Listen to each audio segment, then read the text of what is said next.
Bonjour, je vais vous parler aujourd'hui du dernier quartier de la Lune, après donc cette pleine Lune en Bélier qui a été sans doute particulièrement intense pour certains d'entre vous. J'espère en tout cas que vous avez pu faire votre feedback et voir un petit peu aussi quels sont où vous en étiez depuis, la nouvelle lune de fin mars? Quelles sont les avancées que vous avez eues dans vos projets? Quelles sont aussi, les choses à améliorer, à corriger, les points à travailler, comme on dit en coaching, pour, pouvoir, augmenter vos chances de concrétiser vos projets, enfin les projets en tout cas qui vous tiennent à cœur, que ce soit changer de travail ou, développer votre entreprise si vous êtes, entrepreneur. En tout cas, comme je l'indiquais dans, la vidéo sur la pleine lune en Bélier, on terminait ainsi un cycle qui va s'achever, enfin le point culminant sera justement ce dernier quartier de la lune en Cancer, avant d'attaquer un nouveau cycle de 6 mois avec la nouvelle lune en Balance dont je parlerai bien sûr dans une prochaine vidéo. Alors pour l'instant, comme vous voyez sur, cette carte, du ciel que je vais vous commenter, la difficulté en fait après le point le culminant de la pleine lune en Bélier, c'est de se préparer au carré, que reforment à nouveau le soleil et la lune comme c'est le cas aussi quand c'est le premier quartier après la nouvelle lune. Donc ça veut dire que 2 fois par mois, en fait, on a des points un peu compliqués par rapport au projet qu'on lance, par rapport aussi, à des tensions émotionnelles qu'on peut ressentir, de la frustration en général. Et donc, là justement, c'est le cas de enfin c'est ce que montre cette carte du ciel, du dernier quartier de la Lune, avant donc, la prochaine nouvelle lune en Balance. C'est qu'on a ici donc, vous voyez, sur la carte, on a la Lune qui est très proche, on peut dire presque conjointe à Jupiter qui sont en Cancer et qui forment donc un carré avec, le Soleil en Balance ici. Donc ça, c'est, selon moi, c'est déjà, la Lune en Cancer, avec Jupiter en plus va mettre l'accent plus sur les besoins, sur, la connexion avec, notre enfant intérieur. Donc c'est prêter vraiment attention à ça, c'est à quel point vos besoins sont alignés, avec, vos projets, quelles sont les choses aussi à corriger. C'est pour ça aussi que pour, la dernière vidéo, je vous avais posé quelques questions de coaching pour vous y aider. Donc, là, on sent aussi que on a un carré avec le soleil en Balance qui met l'accent plus aussi sur, l'autre. Donc l'autre, ça peut être aussi bien, un proche bien sûr dans votre vie, personnelle, mais ça peut être aussi, le client, ça peut être aussi, le patron, le collègue, et ainsi de suite. Donc la question de ce carré, en fait, selon moi, c'est aussi de vous demander, quelle est la teneur et la qualité de vos relations avec les autres ou avec l'autre en général? À quel point vous faites passer peut-être parfois les besoins de l'autre avant les vôtres? Et donc comment corriger le tir? Déjà dans la pleine lune en Bélier, on en parlait, puisque le Bélier, c'est aussi, le leadership. C'est la capacité à, s'autonomiser, à faire preuve aussi, de leadership, comme on dit, c'est-à-dire de s'affirmer face à l'autre sans non plus l'écraser. Et donc bien sûr, donc là, c'est aussi, le challenge de ce dernier quartier. Et on voit aussi qu'on a justement Jupiter et la Lune, en Cancer qui sont également en opposition à Pluton rétrograde en Verseau. Donc non seulement, en fait, ça forme un carré avec la Balance, donc avec notre relation avec l'autre, l'altérité, mais aussi avec les autres qui sont le groupe, le collectif représenté par le Verseau et Pluton notamment. Donc c'est aussi se demander à quel point on ose, montrer notre, individualité.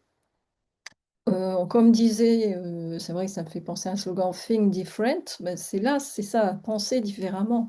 Parce qu'on a, vous voyez ici, Chiron qui est, aussi en Bélier et qui nous demande aussi de travailler sur, notre blessure du rejet. C'est parfois, on a peur de montrer notre différence, d'affirmer qui l'on est, justement parce que on craint ce rejet. On a peur d'être ostracisé et le challenge de ce dernier quartier de la Lune en Cancer, selon moi, c'est bien ça. C'est comment vous vous positionnez face à l'autre et face au groupe, aux autres en général. Et comment dire? Il est nécessaire aussi de travailler sur votre alignement intérieur, pour éviter d'avoir tendance à vouloir remettre en question les décisions que vous avez prises précédemment.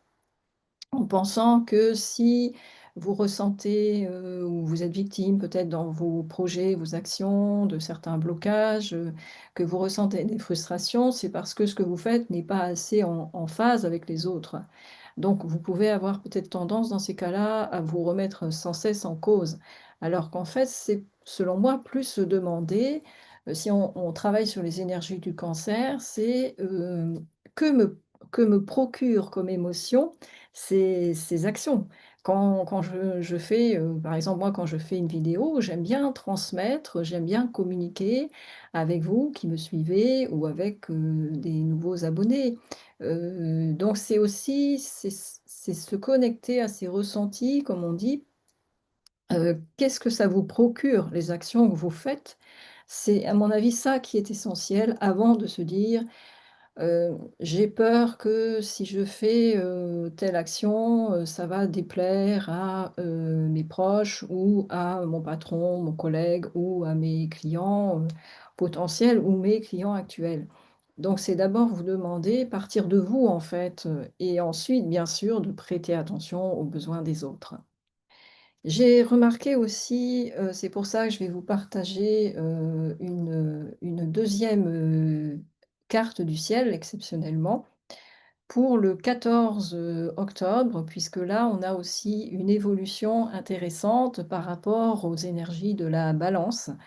Donc là, je vous partage cette fois la 2e carte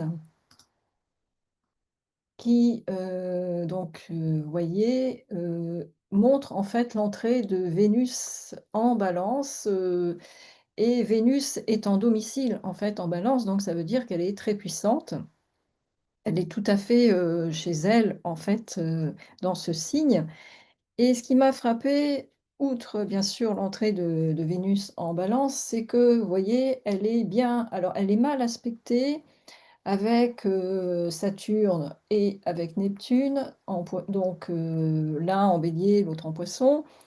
Donc là, ça veut dire qu'il peut y avoir, comme je vous le disais, un déphasage entre vos désirs, le désir aussi de plaire puisqu'on parle de Vénus en Balance, le désir de satisfaire aussi, les autres et vos besoins fondamentaux profonds qui peuvent parfois, c'est le principe un peu de la loi d'attraction mais à l'envers, attirer ce que vous ne voulez pas. Donc c'est selon moi l'intérêt, enfin de cette Vénus en Balance, c'est de travailler justement sur, ce qui vous amène de la joie, ce qui vous procure du bien-être, ce qui vous donne de l'énergie, plutôt que sur vos blessures. Donc sur la peur de déplaire, ou d'être rejeté par les autres parce que vous osez, dire ou faire quelque chose qui ne plaît pas. Ensuite, on voit quand même qu'on a, une chose intéressante par rapport aux bons aspects de Vénus, c'est tout d'abord que, justement, elle est en sextile avec la Lune et Jupiter, donc ça demande justement de travailler sur vos besoins fondamentaux, sur votre l'alignement avec votre enfant intérieur, comme je le disais. Elle est aussi on le voit en trigone avec, Pluton, donc c'est la même chose, c'est, à quel point mon originalité, ma différence, ma créativité, mon côté, visionnaire, en tout cas là où vous avez le Verseau dans votre thème natal et qui subit donc l'influence de Pluton, peut être mis au service, de l'autre.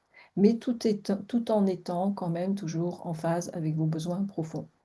Et bien sûr aussi, la l comment dire? Uranus, on voit est en trigone aussi avec Vénus, donc c'est pareil. c'est, ces intuitions peut-être que vous recevez, ces nouvelles idées qui vous viennent. Vous posez toujours la question de savoir si ces idées, correspondent bien sûr aux besoins d'un client potentiel, si vous êtes entrepreneur ou en tout cas peut-être utile à l'entreprise ou enfin peu importe là où vous travaillez évidemment, mais aussi surtout, qu'est-ce que ça va vous procurer cette nouvelle idée? Moi je sais que j'ai, un esprit quand même en général assez, créatif et en fait, avant, j'avais tendance à dès que j'avais une nouvelle idée, à vouloir absolument la mettre en œuvre, tout de suite. Maintenant, je prends le temps, sans doute grâce à Saturne rétrograde en Poisson, de me poser, de réfléchir et de voir, enfin de percevoir davantage ce que je ressens à l'idée de mettre en œuvre, cette idée. Donc de me connecter plus à mon intuition, en fait. Donc c'est pour ça, c'est ce que je vous conseille en tout cas, par rapport à ce dernier quartier de la Lune en Cancer. Alors, si vous avez besoin d'aide, pour justement vos projets, quels qu'ils soient ou professionnellement, vous pouvez, faire appel à mes services puisque je propose, entre autres, l'analyse, du thème progresser, qui est en fait une comparaison des transits, de votre thème natal actuel par rapport à votre thème natal. Alors c'est très intéressant puisque ça permet de comprendre l'évolution de votre personnalité, les points forts bien sûr, mais aussi les points à travailler. Et je propose aussi un autre forfait qui est plus, centré lui sur les blocages intérieurs qu'on peut avoir, voire les conflits intérieurs qu'on peut avoir, qui peuvent être, générés par certains points de notre thème. Notamment, je pense, aux lunes noires et à Chiron par exemple, qui sont des points parfois, difficiles à travailler, seuls. Déjà, c'est prendre conscience qu'on a ces points de tension dans le thème et ensuite c'est de savoir comment les dépasser ou comment les gérer, au mieux? Je vous remercie en tout cas beaucoup, de votre écoute, pour cette vidéo et au plaisir de vous retrouver dans une prochaine ou peut-être lors d'un entretien découverte. À bientôt. Au revoir.